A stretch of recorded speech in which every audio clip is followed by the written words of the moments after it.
Eason Cheng from Korea. I'm the marketing manager for Asia Pacific in charge of the ref market.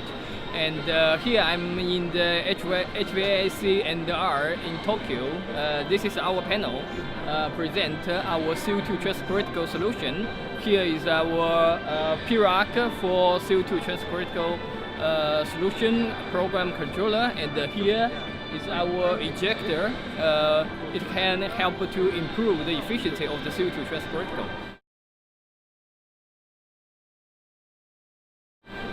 Actually, we are very happy to present in this exhibition because we see a lot of potential business in Japan because the Japanese government is encouraging CO2 transcritical, and also we are very happy to work with the Sparta Wedding company because they just present their latest rack with CO2 transcritical technology with the CAREL solution.